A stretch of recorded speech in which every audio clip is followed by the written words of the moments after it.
Tejminsten çavreşa min ji kezeba min qut kir parî parî di dema çûyî de bêxem. Te silav lal kirin ji wê demê de bêdem li wan qiraxên sînorên dardakirî. Ew dem û ev xem li hev nakin ez binî. Bi biratî me berhev kirin bajarok ji xerzikên zerikan. Nenûka min û te bi hev re xwîn bûn ji striyên berperê behrê. Me feq danîbû sînorên kubaran bi hev re. Kubar bûn nîşanên spî, wext nedîn xatir bixwazin û çûn. Ew nîşan û ev jan li hev nakin ez binî. Ka soza mêrên berê di halana palûteyan de dimirin.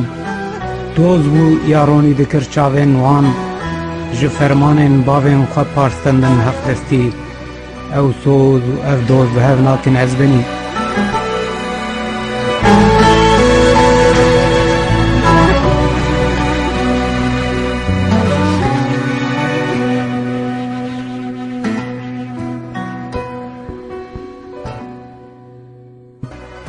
Teyara min ji mistan bi qondaxa çapliyê bi mil de dardakirî. Lê kerem bike, ji spiyên ber doxîna xwe bipirse birçîbûna min. Ji bo ciyê tu tê re diçû û dihat di bextê min de. Tu ket dexlê namûsa min ji bo dalaliya xwe yî daxilî. Lê çavreşa min kete destê te kors versen. Ew bor û ev borborî li hev nakin ez binî. Namûs ne tenê şivakeya avdest e dizanin. Lê te fedî nekir ji destên rext girê didan, ji diziya girêkên besta jêrîn. Ew best û ev dest li hev nakin ez binî. Te çel û hev parçiyê min di kezeba min de çikandin. Sî û sê gule bûn para porxeleka min. Te got qelen benê mûyîniyê bêfedî. Belê, textê te zêrîn e îro, lê ew bext û ev text li hev nakin ez binî.